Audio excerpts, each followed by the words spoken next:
Good afternoon, everybody. I'm Seamus Dunbar.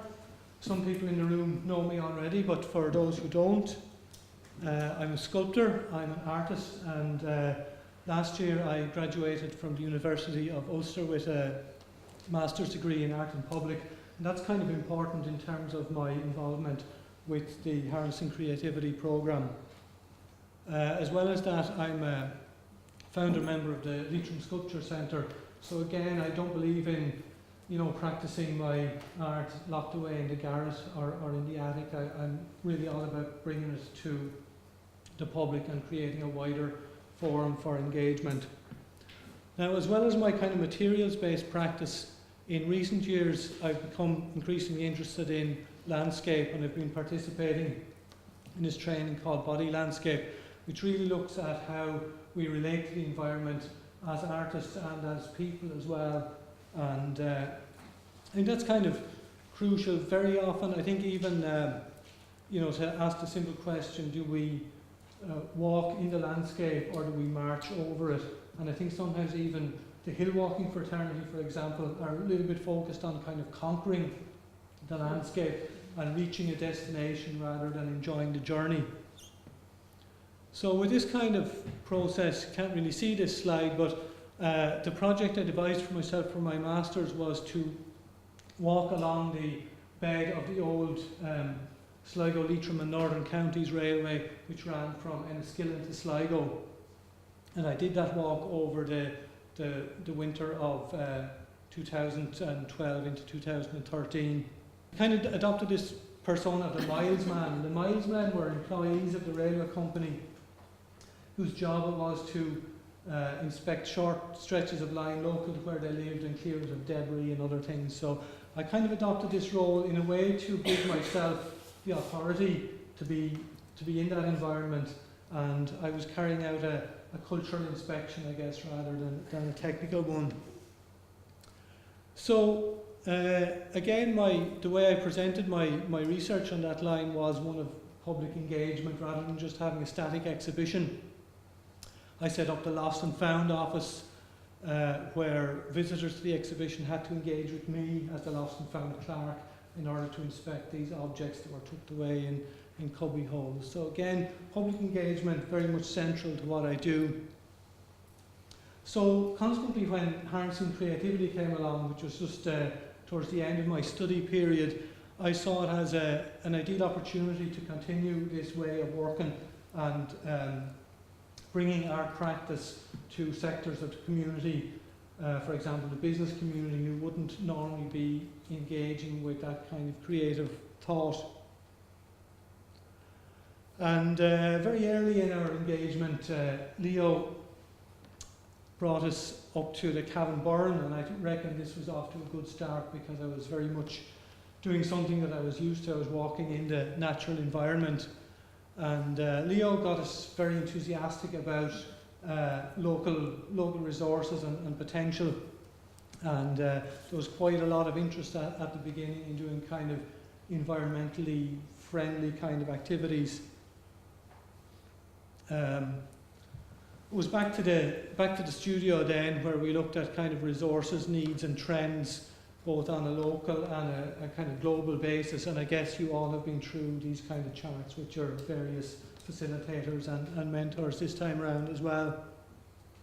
As I said, there was a lot of interest in environmental kind of trends, and for me it had to be energy.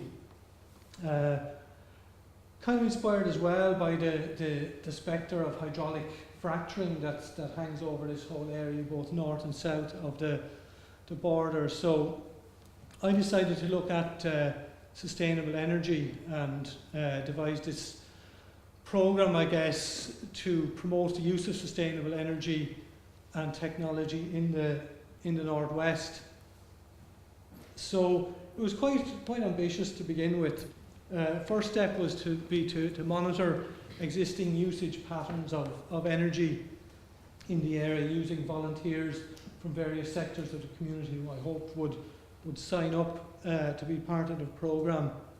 We would then identify and implement sustainable alternatives using the advice of hired experts in the creative technology area. And finally then,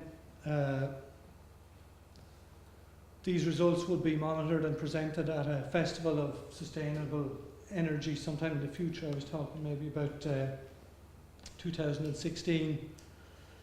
So far so good. That was kind of the first half of the programme. Then we were supposed to, at this stage, link up with some business interest who would kind of team up and carry on our ideas. So it was time to bring on the businesses or not. And this is where the programme kind of disappointed, really. Obviously I can see that things have moved on in this second round of it, which is great. But as it happened, the kind of businesses who were contacted weren't really a very good match for the kind of ideas the creators were coming up with, or they didn't have the madness that artists have to kind of see an idea through at all costs, whether it looks like it's going to make money or not. So to a large extent, the creative people were left kind of carrying the can for their own product development. I realised that I didn't actually know an awful lot about alternative energy. Like most people, I guess I think it's a great idea, but when it comes down to how it actually works, I didn't really have much of a clue. So I decided to use my budget to take myself off to the Centre for Alternative Technology in Wales. And luckily, just in that window of time we had available to us, there was a short course in energy awareness going on, which I was able to sign up for and came away with a certificate in that. And that was a bit of an eye-opener. You know, we think of these free sources of energy from nature, but with all energy systems, it's quite easy to get it wrong. You can quite easily spend more energy trying to tap into that source than you get out of it eventually. So the margins are very fine in this, and you really need to know what you're about, and that's where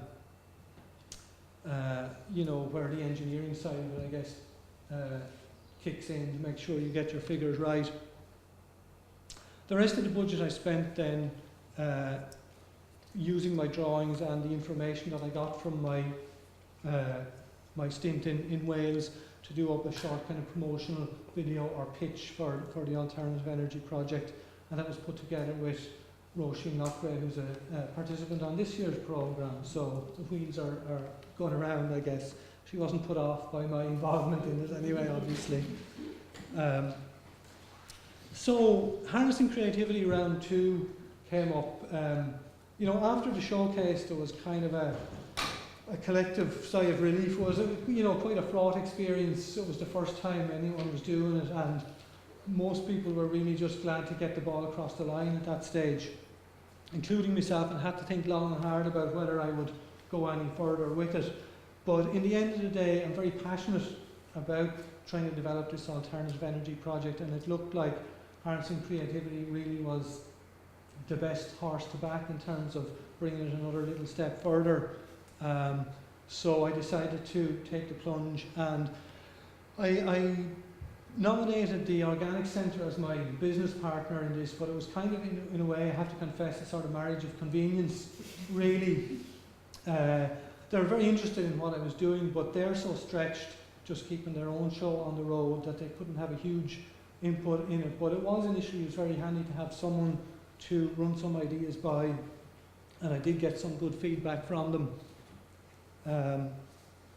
One of the things that I did with them, myself and Andy from the Organic Centre, we visited a kind of alternative technology exhibition that was held in the Agricultural College in Fermanagh. Again, it just seemed to pop up at the right time in that little window that we had between the application and kind of getting things on board. So I made a few contacts at that exhibition, and I decided again that my original pitch was very kind of blue-eyed and innocent, and it was time to bring in some hard engineering. So with the budget for phase 2, I decided to commission some feasibility studies. The main one was a micro-hydro facility generating station for Manorhamilton, something similar for Mullies, which is an area in Glenade, quite rural, but with a very fast or a stream with a very, very long drop as it descends from the mountain.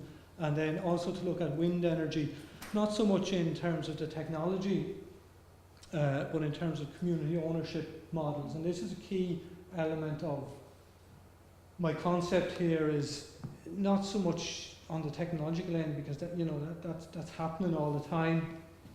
I don't have the expertise to contribute anything there, but it's actually how this is owned by the communities in which the generation happens. And I think the wind is a classic example.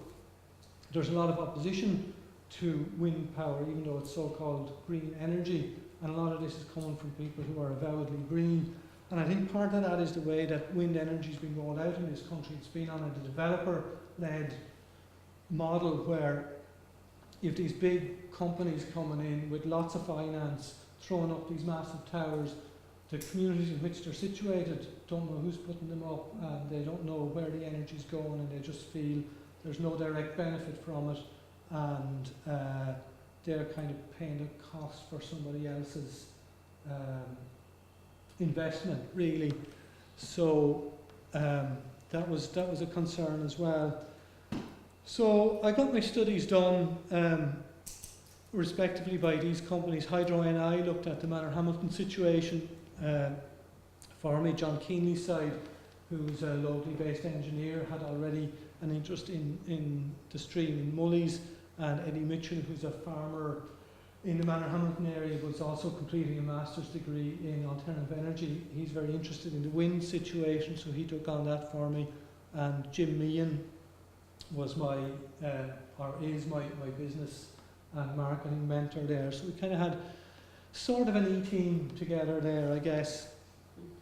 So here we see the folks from Hydro NI surveying on the Owen Moor, and happy to say their conclusion was that hydroelectric plant would be viable there. It would pay for itself over a 15-year period, which is acceptable in the framework of these things. And that's based on getting all the finance from bank loans and so on. If you were to get grant aid, it could cut down that period of time drastically, so it could be even more viable. I was really inspired to do this by the fact that Manorhamilton, in fact, had its own hydroelectric station from 1905 until 1940, and it was one of the first towns in Ireland to have electric street lighting. So if we could do all that, over 100 years ago, with advances in technology, I think it should be possible to do something nowadays, and it seems that it actually is viable. You're not going to get a huge amount of power out of it, but the concept is not just about generating power, but it's also about education, and the plant could become not just an engineering thing, but it could become a whole centre for information on alternative technology. It could in fact become a tourist destination. So I'm trying to look at the bigger and more kind of creative picture. Sadly, the scheme in Mullies, while it's technically viable, it wouldn't be financially viable, mainly because of its location. It's too far from where you could connect into the grid, and the tariffs provided by the ESB at the moment are pretty pathetic, really, for people who are generating their own power. They're less than they are here in Northern Ireland and in the UK, and there aren't any sort of other incentives. That might change in the future as energy becomes more crucial. These are the studies, by the way. If people are particularly interested in this, they can have a leaf through them. I mean, they're quite technical, but if you have any kind of a background, it might be of interest to people. So maybe over lunchtime or around that, if anyone's interested, they can have a leaf through them. They really went into every level of detail, from environmental impact to the fisheries and all the other stakeholders that would have an interest in the river. So it's quite comprehensive, and even at the end of all of that, it still appears as if it's viable. Of course, there's the small question of funding, and I guess that's part of the next step for me, and that's where I hope Jim will come in, is really to see where funds could be got from Europe to really start bringing this to the next stage, which would be probably a planning permission stage. But I've also got to keep in mind the larger picture. It's not just about one single plant that's going to generate a small amount of electricity, but it's about developing a sustainable energy strategy for the whole area. And through my activity today, I've come across various people who are working away on their own, developing different bits and pieces of projects. So I think it's really about creating kind of a forum where people can come together and maybe have a more united voice, and maybe become a lobby group for this kind of development, and make it more viable and more attractive maybe for investors to get involved in. And the other thing I've got to keep an eye on is where the creativity is in all of this. I mean, I started out as an artist. Because of the nature of the project, I've kind of had to become an engineer and a project manager and lots of things, but it's important, I think, now to start thinking about how maybe the power that's generated could be used in a creative way instead of just a functional way as well, and not forget my own identity in all of this, which is as a creative person. So we've got to kind of recapture that.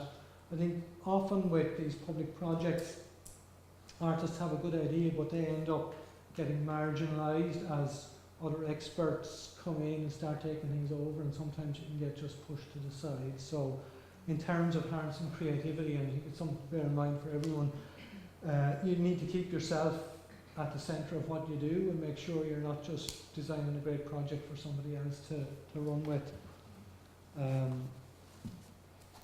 So that's locally for you, taking a bold step towards future-proofing our energy needs. Thank you all.